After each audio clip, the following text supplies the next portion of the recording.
किसी ने बड़े कमाल की बात कही है कि हिम्मत मत हारना, अभी बहुत आगे जाना है। जिन्होंने कहा था तेरे बस का नहीं, अरे उन्हें भी तो करके दिखाना है। नमस्ते, माय एफएम से मैं हूं आरजे कार्तिक। एक बड़ी छोटी सी कहानी एक बूढ़े व्यक्ति की जो अपने बेटे के साथ गांव में रहता था।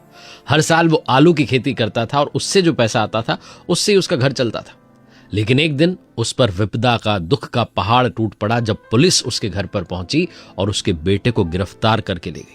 वो चिल्लाता रहा कि मेरे बेटे ने क्या किया है, मेरे बेटे ने क्या किया है, मासूम है, नादान है। पुलिस वाले कहते रहे कि तुम्हारे बेटे ने हथियार चुराए, हथियार चुराने का आरोप लगा है। और हथियार चुराने के आरोप में उस बच्चे को पुलिस वाले जो है अरेस्ट करके ले गए, ले जाकर के उस लड़के को जेल में डाल दिया। ये बूढ़ा आदमी घर में परेशान, इसे लगा कि अब होगा क्या। जो आलू की खेती का समय था वो भी आ गया। अब इसे जो है खेत की खुदाई करनी थी, लेकिन अकेला व्यक्ति कैसे करे। परेशान हो गया, खेत तक जाता, वापस लौट आता, फिर जाता, वापस लौट आता और सोचता रहता कि काश मेरा बच्चा जो है जेल से निकल आता। बहुत कोशिशें की, कोर्ट कचहरी के बहुत चक्कर लगाए, लेकिन इसके बेटे को रिहा नहीं करवा पाया। थक हार करके इसने एक चिट्ठी लिखी अपने बेटे के नाम, जो जेल में बंद था, और लिखा कि बेटा, वो समय आ गया है जब हम आलू की खेती के लिए जो है पूरे खेत की खुदाई करते हैं, लेकिन मैं बूढ़ा व्यक्ति अकेले खेत की खुदाई नहीं कर पा रहा हूं। समझ नहीं आ रहा है घर का खर्चा कैसे चलेगा। तुम अगर बाहर भी आ गए तो हमारे पास पैसे नहीं होंगे। बहुत परेशान हूं। तुम भी नहीं हो, तुम होते तो मेरी मदद कर देते। तुम्हारी बड़ी याद आती है, तुम्हारा पिता। ऐसा कहकर के चिट्ठी जो है उसने लिख दी। चिट्ठी उस लड़के तक पहुंची वहां जेल में। उधर से बूढ़े व्यक्ति के पास में उस लड़के का टेलीग्राम आता है, और उस टेलीग्राम में एक लाइन लिखी थी कि पिताजी खेत की खुदाई मत करना, सारे हथियार तो मैंने वहीं छुपा रखे। ये बूढ़ा व्यक्ति सोचता है कि मतलब इस पर जो आरोप लगाए पुलिस वालों ने वो तो सही है, इसने तो हथियार खेत में जो है छुपा करके रखे। अगले ही दिन पुलिस की एक टुकड़ी आ जाती है और पुलिस वाले आकर के पूरे खेत की खुदाई करते हैं, पूरे खेत की जो है छानबीन करते हैं कि कहां छुपा करके रखे हथियार, लेकिन उन्हें कुछ मिलता नहीं है।